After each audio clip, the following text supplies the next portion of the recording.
여러분 안녕하세요. 행복한 노후를 준비하는 금태연구소의 박정현입니다. 지난주에는 모처럼 글로벌 증시가 일제히 상승세를 지속을 했는데요. 미국에서는 경제지표와 기업 실적이 호조를 보이고 중국에서는 최근 잇따라 증시 부양 대책이 발표되고 있고요. 그리고 국내에서는 기업 밸류업 프로그램에 대한 기대감이 지속되고 있기 때문입니다. 자, 이 가운데 금주에는 드디어 미국의 1월 소비자 물가 지표가 발표가 되는데요. 과연 최근 경제의 호조 속에 물가까지도 안정이 되는 이른바 골디락스의 흐름이 완성이 될 것인지, 그리고 이에 따라서 미국 증시의 사상 최고치 경신이 지속될 것인지, 그리고 국내에는 어떠한 긍정적인 효과를 줄 수 있을 것인지 오늘 영상에서 자세하게 짚어보도록 하겠습니다.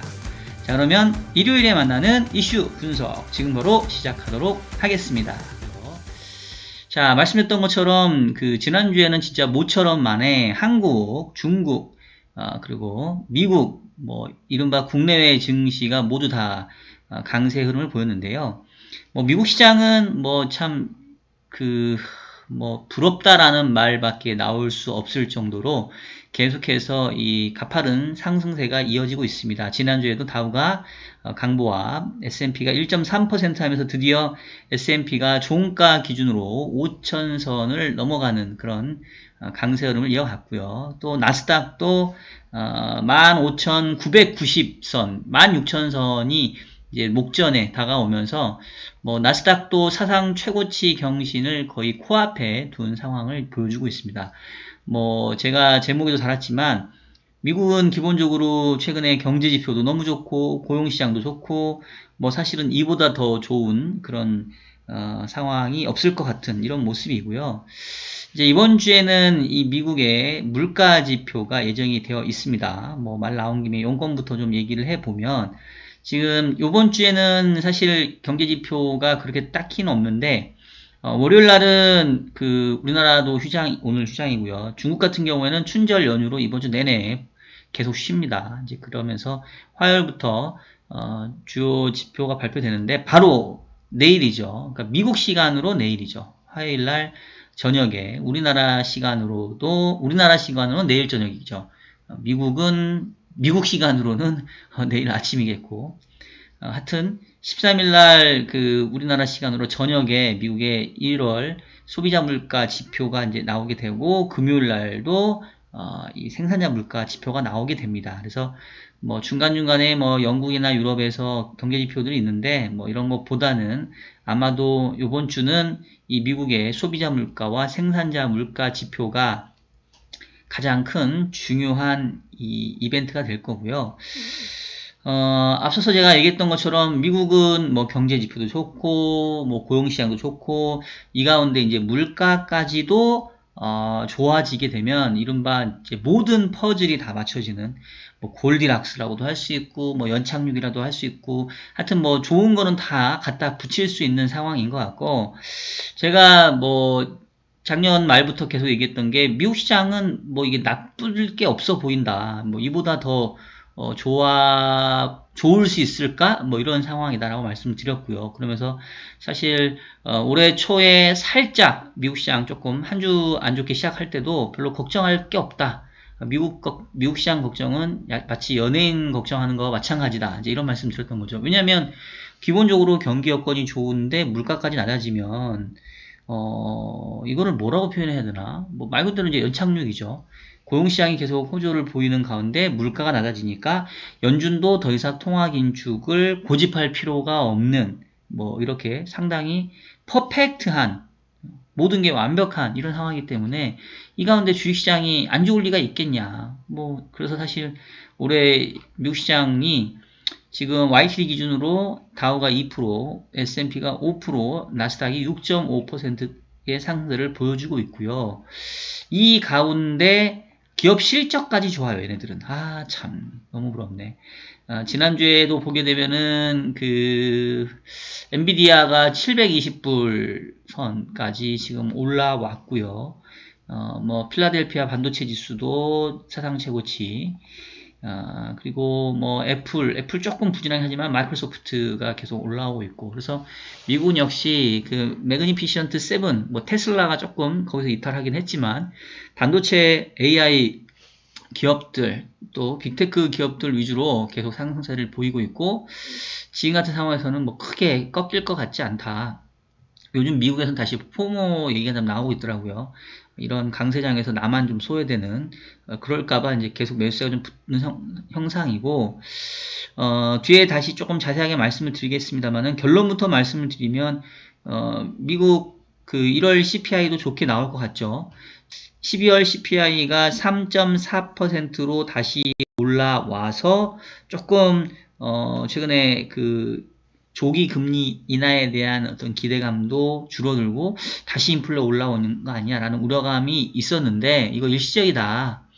1월 물가는 2%대에 진입을 할 거다라고 제가 12월 물가가 발표된 그러니까 1월 중순에 말씀을 드렸었죠. 1월 중순에 바로 아니다. 2월 중순에 발표되는 1월 물가는 2%대에 진입할 수 있을 거다고 했는데, 지금 컨센이 2.9잖아요. 지금 그죠? 지금 마켓 컨센은 지금 일단 2.9, 제 예상치 그대로는 나와 있고요. 그 전월 12월이 3.4가 아니라 3.35다. 그래서 반올림해서 3.4였는데 이게 다시 1월에는 바로 3% 이하로 내려갈 것 같고, 1월, 2월 쭉 다 2%대에 이제 머물기 때문에, 그래서 3월달 금리 인하가 시기적으로는 빠른 감이 있지만 전혀 근거 없는 얘기는 아니다. 3월 FOMC까지는 두 차례의 물가를 확인하게 될 텐데, 1월 물가가 2.9 정도 나오고, 그 다음에 2월 물가는 거의 2.8, 2.7 정도 나오게 되면, 지금은 3월 FOMC에서 금리 인하에 대한 기대감들이 쑥 들어가 있잖아요. 지금 어느새 3월 FOMC에서 금리가 인하될 확률이 한때 이게 막 90% 넘어갔었는데, 지금 5월 달은 한 60% 되고요. 지금 3월 달은 82%가 동결입니다. 그러니까 확실히 이제 3월 금리 인하 기대는 이제 사라졌다고 말씀을 드릴 수 있겠고, 뭐 연준 위원들, 뭐 또 파월 의장조차도 3월 달에 과연 우리가 물가 안정에 대한 확신을 가질지 모르겠다. 그래서 금리 인하 좀 어렵지 않겠냐, 이제 이런 계속 얘기들 하고 있는데, 이번 주에 이 미국 소비자 물가 지표가 발표되면 아마 분위기 살짝 바뀔 수 있을 겁니다. 2%대에 떨어지면 지금 지난번에 발표됐던 코어 PCE 물가에 이어서 헤드라인 CPI도 2%대에 진입을 하게 되는 거고요. 그리고 지난주에 미국은 연초에 항상 이제 물가 지수가 변경이 되면서 작년 11월, 12월께 약간 리바이즈 되는데 큰 변화가 없었습니다.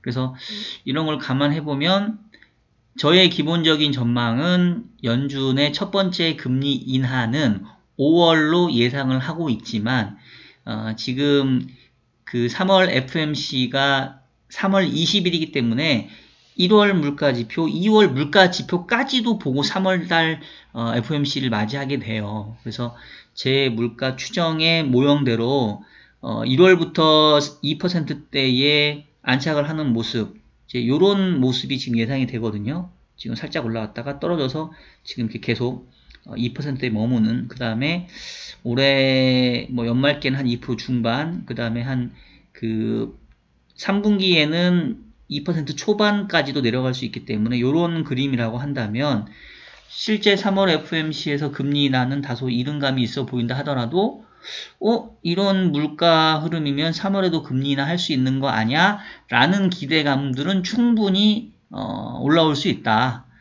다만 최근에 고용시장 지표가 너무 좋기 때문에 파월 의장의 발언대로 조금 더 확인하고 금리 인하를 해도 큰 부담이 없는, 연준 입장에서는 매우 편안한 상황인 거죠. 고용시장이 너무 좋으니까 금리 인하를 서둘러 할 필요는 없고, 물가가 안정되고 있지만 2%대에 확실히 안착하는 조금 더 확신을 갖고 싶은 거에 어떤 부담이 없는, 그래서 3월 인하가 못하는 게 아니라 안 하는 상황이 될 수 있다는 거죠. 근데 3월에 금리 인하를 해도 전혀 이상스럽지 않은 물가 환경이다 라는 거고, 그리고 지금의 금리 인하는 여러분 좀 성격이 다른 게, 기본적으로 지금 그 금리 인하를 검토하는 가장 큰 이유는 이른바 뭐랄까, 경기가 둔화됨에 따라서 경기 부양을 위해서 금리를 인하하는 게 아니라 그냥 지금의 이 물가에 비춰보면은 기준금리가 너무 높은 거예요. 우리가 이른바 뭐라고 하잖아. 실질 기준금리 관점에서 보게 되면 지금 물가는 이제 2%대에 진입을 하는데, 기준금리는 5.25에서 5.5%면 실질금리 기준으로 2% 중반이 넘어가기 때문에 이제 그거에 비춰보면 너무 높으니까 이른바 정상화 차원 또는 미세 조정 차원에서 금리를 낮춰주는 거기 때문에 경기가 좋다고 해서 금리 인하를 꼭 못한다는 보장 그 논리는 아니다. 이렇게 좀 볼 수가 있겠습니다. 그래서 뭐 조금 얘기가 좀 길어졌는데 결국 요번 주는 사실은 키가 이거니까 요번 주에 화요일 날 발표되는 이 미국의 고용 지표가 이미 이제 어떤 좀 이 활용 정점을 찍어주지 않을까. 미국 입장에서는 뭐 이보다 더 좋을 수 없는 경제 환경을 만들어 줄 것 같고, 그 가운데 뭐 계속 기업 실적 지금 원래 4분기 EPS 전망치가 마이너스 1.8%였는데 어느새 플러스 1.6%로 쓱 상향 조정이 돼 버렸더라고요. 그래서 이런 거 감안해 보면 미국의 주식시장의 최근 상승세가 상당히 너무 가파르고 기술적으로 좀 부담이 되고 너무 과열이 아니냐라는 우려가 생길 법하지만 그럴 만한 충분한 사유가 된다. 경제 좋고 물가는 안정되고 기업 실적 잘 나오고 그럼 주식이 꺾여야 될 이유가 없죠. 거기다 플러스 금리 인하에 대한 기대가 있잖아요. 오히려 금리 인하에 대한 기대가 사라지면 그때가 악재일 수 있는데 지금은 계속해서 좋은 모멘텀이 남아있기 때문에 이제 그런 부분들 때문에 미국 시장은 계속 좋을 것 같고요. 자, 이 가운데 지난주에는 이제 중국 증시도 좀 반등을 세게 줬는데 사실 중국 시장이 한 3주 정도 전인가요? 2조 위안 가량의 증시 안전 대책을 발표하고 뭐 50bp 지지율 인하해서 살짝 반등했다가 그대로 싹 무너졌는데 지난주에 이제 중국도 좀 마음이 조급해진 것 같아요. 왜냐면 경기 부양책, 증시 부양책을 내놨음에도 불구하고 이렇게 망가지면 사실은 오히려 이제 이게 오히려 부양책을 안 내놨으면 모르겠지만 부양책을 내놨는데도 시장이 말을 안 듣게 되면 당국 입장에서는 이거 엄청난 공포감을 느낄 수밖에 없거든요. 그러면 결국 이제 더 센 그 정책이 나올 수밖에 없는 상황이고 지난주에 보니까 이제 국부펀드에서 ETF 투자를 확대하기로 했고 그다음에 공매도 규제 강화하기로 하면서 조금 시장 안정 조치 내놨고 그 다음에 증권 당국의 수장을 이제 잘라버렸더라고요. 이제 왜냐면 니네 잘 못하네 이러면서 잘라버리면서 그 시진핑 주석이 이제 나한테 갖고 와 어떻게 주식시장 부양할 건지 갖고 와 뭐 이렇게 지금 얘기가 나오고 있다고 합니다. 그래서 뭐 공산 일당이니까 뭐 어느 정도는 그 정부가 마음만 먹으면 시장을 조금 만들 수는 있겠죠. 그러면서 지난주에 상해 증시가 5% 가깝게 폭등을 했고요.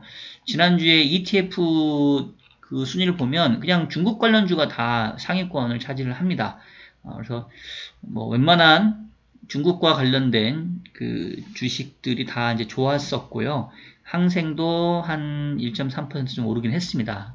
그래서 일단은 확실히 좀 강한 의지를 보여주고 있다는 차원에서 조금 이제 저점에 대한 이제 인식은 높아지고 있는 것 같기는 해요. 근데 기본적으로 중국 시장의 어떤 그 가장 큰 근본적인 문제는 시진핑이 3기 연임에 성공하면서 이른바 공동부유를 내세우면서 반시장주의적인 그리고 기업의 어떤 자율성을 침해하는 이런 그 정책들이 기본 근저에 깔려 있고 또 미국과의 패권 다툼으로 인해서 계속해서 이 공급망 측면에서 미국이 이른바 그 중국을 제외한 그 프렌드 쇼어링이라고 얘기를 하죠. 이제 자기네들 친한 국가들끼리 공급망을 재편하고 있는 상황이기 때문에 중국의 기본적인 어떤 성장의 모멘텀이 많이 훼손이 되어 있다라고 생각을 합니다. 그래서 경기부양책들이 좀 세게 나오니까 바닥에서 어느 정도 좀 잡아갈 수는 있겠지만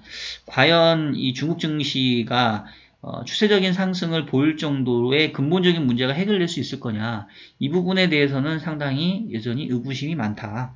뭐 둘 중에 하나가 돼야 되겠죠. 시진핑이 독재 체제에서 벗어나서 반시장주의적인 정책들을 바꿔야 되는데 과연 이게 쉽겠냐? 뭐 사실은 뭐 그네들 입장에서는 시장이 중요한 게 아니라 자기네들의 어떤 그 뭐랄까요?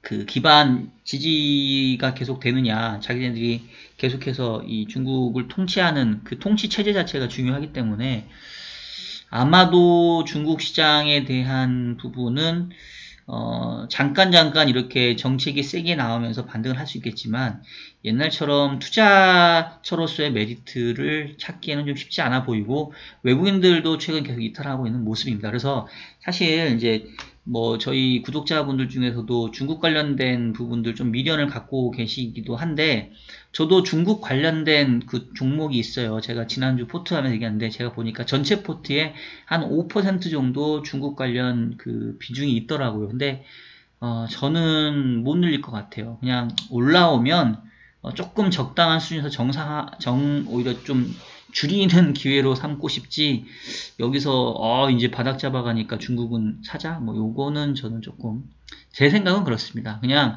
속 편하게 미국 쪽 중심으로 계속 투자하는 게 맞고, 미국과 관련된 국내에 있는 기업들에 대한 투자가 오히려 좀 속편하지 않나. 중국 관련된 거는 사실 잘 모르겠어요. 하도 속아가지고 저도 마음이 돌아서려면 그냥 한참 올라간 다음에야 조금 봐볼까 이런 정도인 것 같지. 하여튼 그렇습니다. 근데 어쨌든 지난주에 이 항생과 상해가 급반등을 하면서 뭐 일단 국내 시장에서도 조금 긍정적 영향을 미친 것 같고요. 그리고 일단 국내 코스피도 지난주에 2620선에서 일단 마무리하면서 설 연휴를 좀 많이 맞이했는데, 연휴 동안 뭐 미국 시장이 나쁘지가 않았으니까 뭐 내일 당장 개장한다고 했었을 때 큰 충격은 없을 것 같고요. 지금 국내에서는 지금 계속 이슈가 되는 게 기업 밸류업 프로그램이지 않습니까? 그래서 지금 아마 2월 달에 구체적인 내용들이 지금 발표가 될 것 같은데, 뭐 얘기되는 것들은 지금 저 PBR 기업들을 대상으로 해서 모든 상장 기업들이 PBR과 ROE에 대해서 목표치를 제시해라. 그러니까 예를 들면 우리는 현재 PBR이 뭐 0.3배인데 우리가 뭐 한 1배까지는 가게 만들어 볼게요. 지금 우리 ROE가 한 5%밖에 안 되는데 우리가 한 10%까지 늘려볼게요. 뭐 이런 목표치를 이제 제시하게 한다는 거죠.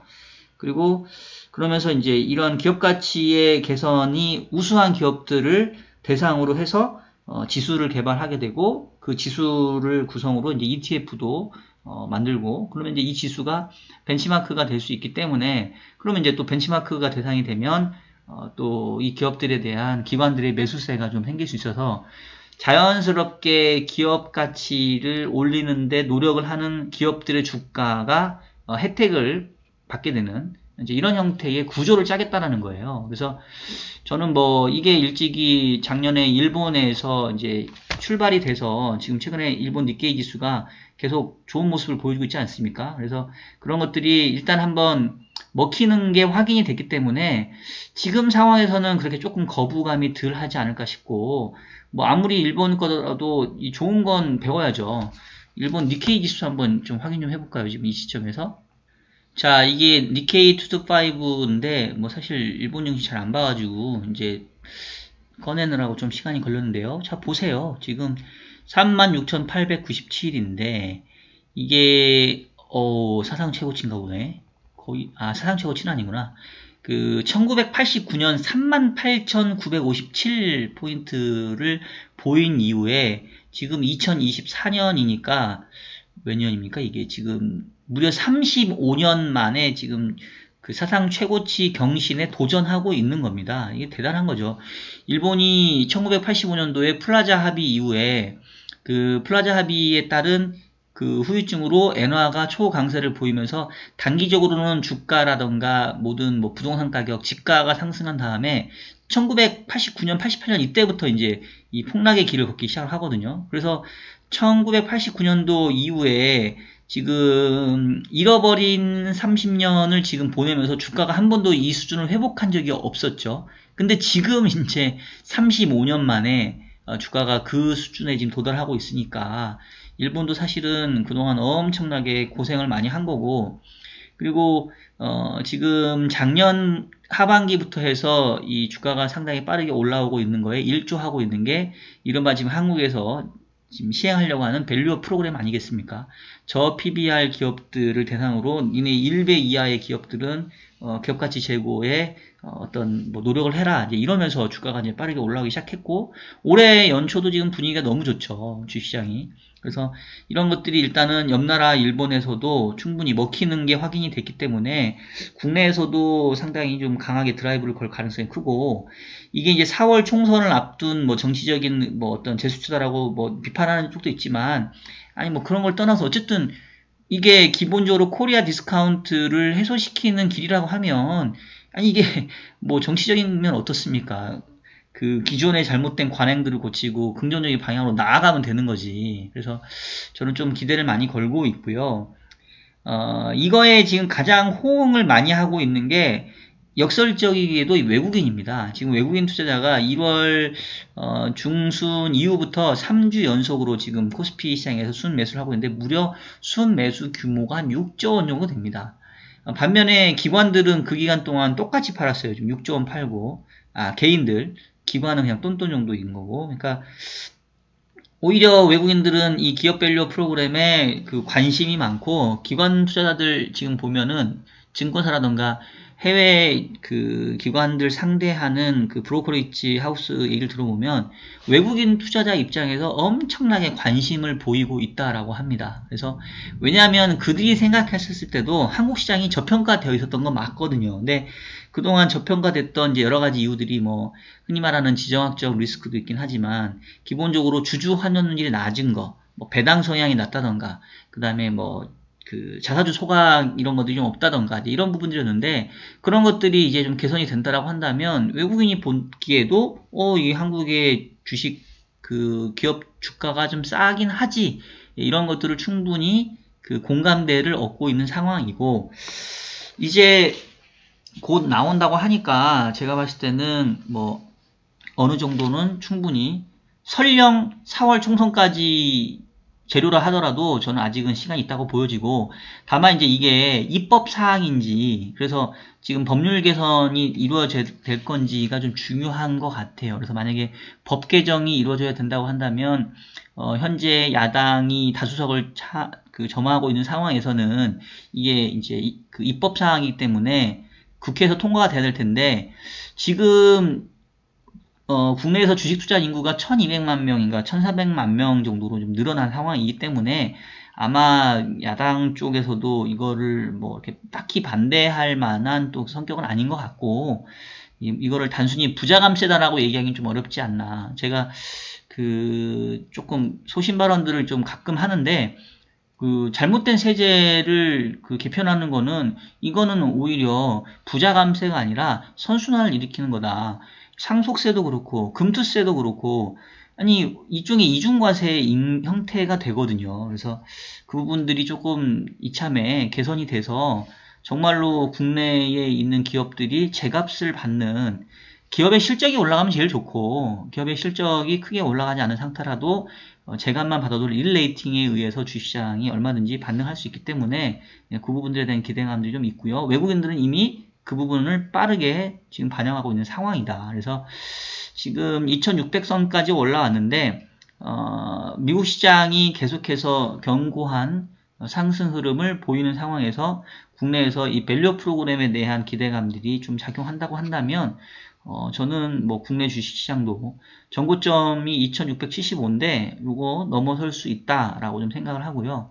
제가 올해 주식시장에 대한 뷰는 기본적으로 상고 하저 흐름을 올해도 보고 있죠. 그래서 상반기가 투자하기에 역시 주식시장 관점에서는 유리한 상황이다 라는 부분들 여전히 저는 좀 보수를 하고 있고요.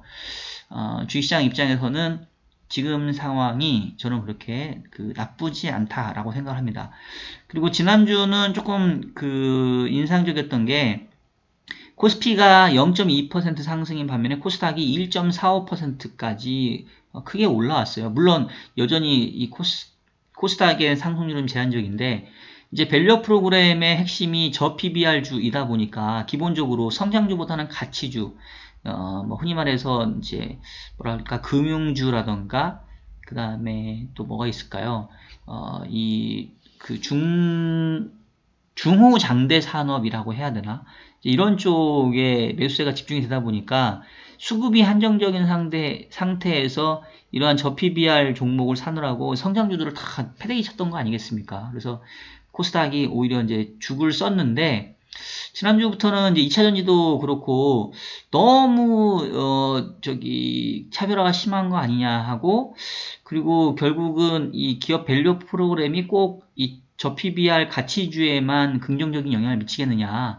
전체적으로 한국 시장 자체가 주주 환원율이 높아진다고 한다면 성장주에도 나쁘지 않은 거 아니냐. 뭐 약간 이런 인식들이 조금씩 생기고 있는 것 같아요. 그러면서 코스닥 주가도 지난주에 제법 좀 크게 올라왔는데 뭐 주요 이 매수 대상은 여전히 이제 저PBR 중심의 중후 장대 산업에 집중될 가능성이 커 보이나 전체적으로 시장이 상승세를 보이고 외국인들이 매수세를 계속 유지한다고 한다면 이른바 풍선 효과에 힘입어서 이 성장주들도 조금 수혜를 저는 볼 수 있다라고 좀 생각을 합니다. 그래서 코스피, 코스닥 모두 시장은 좀 괜찮아지지 않을까라는 좀 생각은 좀 하고 있고요. 다만 이제 저PBR 종목들이 이미 저점 대비 거의 한 30-40% 많이 오른 데는 그렇게 올라와가지고 조금 이렇게 옥석을 가릴 필요는 있어 보이고 제가 이제 그래서 얘기했던 게 금융주는 사실 조금 보험이나 은행 같은 경우는 이 성장에 대한 한계가 좀 있고 그 다음에 지금 경기 여건 자체가 좀 안 좋아지고 있기 때문에 좀 불안한 감이 있고 그 다음에 또 뭘 예를 들었더라? 하여튼 그래서 그나마 제가 좀 긍정적으로 보는 거는 자동차 관련된 쪽 좀 괜찮게 본다라고 좀 말씀을 드렸던 것 같아요. 그래서 지금도 조금 비슷하기는 한데 최근에 또 자동차 관련된 종목들이 좀 많이 올라왔으니까 이것도 조금 주의가 필요한 것 같습니다. 그래서 지금은 이제 와가지고 저PBR 종목을 따라가겠다라고 하면 사실 좀 늦은 감이 있어요. 기존에 조금 들고 있는 상황에서 좀 애드업 한다던가 이 얘기 나왔을 때 초반에 조금 일찍 했었어야 되는데 하여튼 요즘은 이 트렌드가 좀 빨리 변하기 때문에 여기서 지금 시점에서 저PBR 종목 지금 따라잡는다 라고 하는 거는 너무 또 뒷북인 것 같고 차라리 오히려 그렇게 저PBR 종목들이 좀 부각되면서 전체 지수가 올라오면 오히려 성장주 쪽에서 다시 소외됐던 것들이 좀 다시 부각될 수 있으니까 이제 순서는 좀 아직 못 쫓아오신 분들은 이제 그쪽에서 잡아야 되지 않을까 싶고 최근에 이제 바이오 종목들 좀 조정을 받았고 또 인터넷 뭐 네카오 이런 것도 좀 조정 받았으니까 오히려 좀 그쪽에서 기회를 보시는 게 어떨까라는 생각도 좀 듭니다. 포트라던가 투자에 대한 얘기는 제가 그 월 말에 좀 더 디테일하게 좀 말씀을 드리겠고요. 오늘은 좀 요 정도 수준. 그리고 이제 채권 시장은 그 지난주에 제법 좀 금리가 좀 많이 반등을 했어요. 지금 미국채 2년 10년이 12bp, 15bp 반등했고 국내 3년, 10년 금리도 6bp, 11bp 반등을 했는데 기본적으로 상반기 중에는 1분기 중이었나? 제가 하여튼 상반기랑 1분기였구나, 1분기. 1분기 중에는 채권보다는 오히려 주식 쪽을 조금 더 좋게 본다라고 말씀드렸던 이유가 이제 금리가 작년 10월 말부터 이미 너무 가파르게 하락한 다음이기 때문에 이른바 이제 흔히 말하는 기술적인 좀 저항이 있고 조정 압력이 있기 때문에 이제 그런 거고요. 근데 이미 또 금리가 조금 저점 대비 반등을 하면서 채권 쪽에서도 다소 좀 가격 메리트가 좀 생기고 있는 상황이에요. 그래서 미국채 10년 같은 경우에는 한 4.2% 정도 수준에서 어느 정도 조금 저항선이 좀 작용하는 것 같고 그 다음에 국고채 10년 같은 경우는 한 3.5 정도 수준이 조금 강한 저항선일 수가 있어서 뭐 가까이 다가오면 이 정도 수준에서는 이제 뭐 개인 투자자들도 채권, 특히 장기 채권에 대한 투자가 충분히 메리트가 있는 상황이다 라는 말씀을 좀 드리고 싶고요. ETF 중에서 장기 채권 ETF도 좀 많이 있죠. 그것도 좀 괜찮지 않을까 싶습니다. 결국은 이제 특히나 앞서 지금 오늘 초반에 그 설명을 드렸던 미국의 소비자 물가 상승률의 궤적을 살펴봤을 때 지금 이제 제가 보고 있는 궤적이 지금 요거잖아요. 그래서 어딨지? 예, 요겁니다. 지금 제가 가지고 있는 모형의 그 시나리오가 여러 개 있다 보니까 좀 차트가 조금씩 낮게 나오는데 요 부분이 제가 지금 최종적으로 가장 확률이 높다고 생각되는 미국 물가의 궤적인데요. 지금 1월부터 2%대 후반에 진입해서 슬금슬금 내려가다가 뭐 올해 한 3, 4분기 정도에 2% 초반까지 내려왔다가 연말에서 살짝 올라오는 정도. 요게 지금 제가 가장 확률이 높게 보는 미국 물가의 궤적이고 지금 미국 물가가 1월부터 2%대에 진입을 해서 계속 이제 안착하는 모습을 보이면 앞서 얘기했던 것처럼 3월 금리나 기대감입니다, 여러분. 3월 금리나 가능성을 저는 뭐 낮게 보고요. 5월 달이 제 기본적인 시나리오라는 말씀 드리겠고 어쨌든 3월 달에 라도 금리나 될 수 있다라는 확률이 좀 높아질 수 있을 거고 사실은 5월 달에 인하가 된다고 하면 3월 달에는 어느 정도 그 연준 내에서도 금리 인하에 대한 가능성 시사할 거고 또 양적 긴축의 종료 이 부분도 얘기할 거기 때문에 시장금 입장에서는 미리 좀 반영할 가능성이 커요. 그래서 저는 이제 그거에 대한 반응이 시작되는 게 바로 2월 내일 발표되는 1월 소비자 물가이니까 이제 이때부터는 전체적으로 금리 흐름도 다시 좀 아래쪽으로 향할 가능성이 좀 높아 보인다. 그렇다고 한다면은 뭐 채권시장 입장에서도 나쁠 게 없는 이런 환경이 되는 것 같다라는 거고요. 그리고 유가는 계속 제가 이제 모니터링을 하는데 지금 내려갔다 올라갔다 하면서 조금 계속 살펴는 보고 있는데 지난주에도 한 6% 정도 반등을 해서 지금 76불까지 올라왔어요. 근데 기본적으로 80불 이상 넘어가지 않고 70불대에서만 있다라고 한다면 제가 앞서 보여드렸던 이 미국 물가의 하향 안정 기조에는 큰 영향을 주지는 않을 것 같습니다. 그래서 일단 유가는 80불 이상만 안 넘으면 된다. 그 이하에서만 머무른다고 한다면 뭐 충분히 이 물가에는 하향 안정 요인이고 만약에 70불 초반대로 간다라고 하면 뭐 더 땡큐인 거고 근데 지금 뭐 중동에 계속 불안 요인이 계속되고 있고 이스라엘과 하마스 간의 휴전 협상을 논의했다가 약간 좀 틀어지는 것 같고 뭐 라파 지역에 대해서 다시 이스라엘이 공습을 하기 시작했다고 하고 그래서 사실 이제 계속 제가 그 헤드라인 뉴스를 보고는 있는데 별로 좋은 소식은 없더라고요. 근데 어쨌든 유가가 크게 올라가고 있지 않으니까 이제 그 부분에 안도감을 좀 가지고 있는 상황입니다.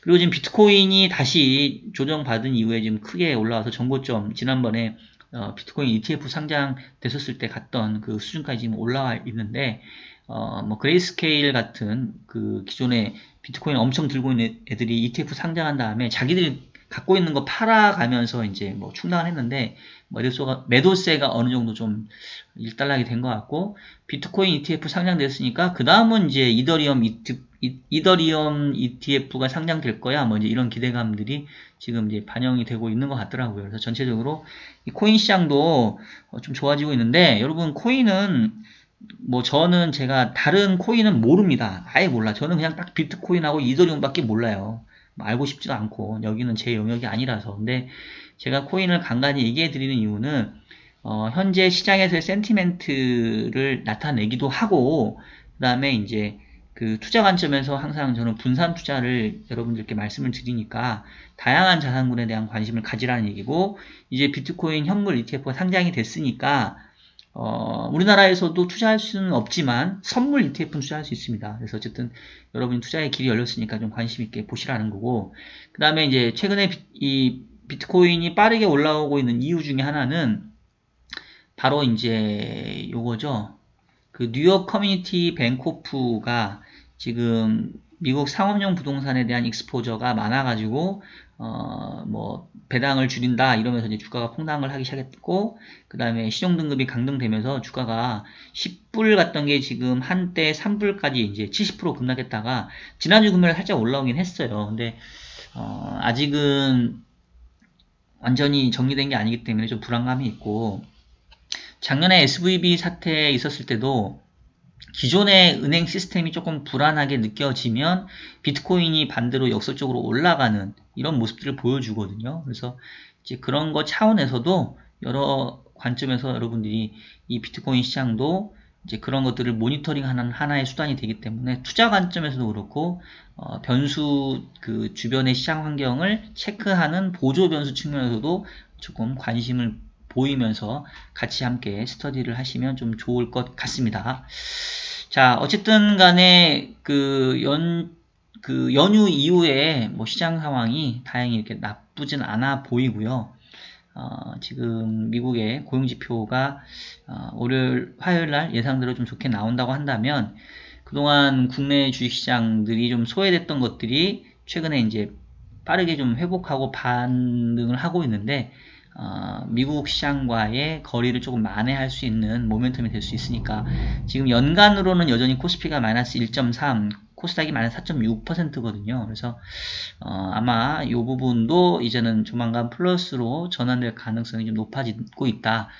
이런 것들을 좀 기대를 해보면서 오늘 영상은 이 정도에서 마무리하도록 하겠습니다. 자, 여러분 지금까지 일요일에 만나는 이슈 분석 보내드렸고요.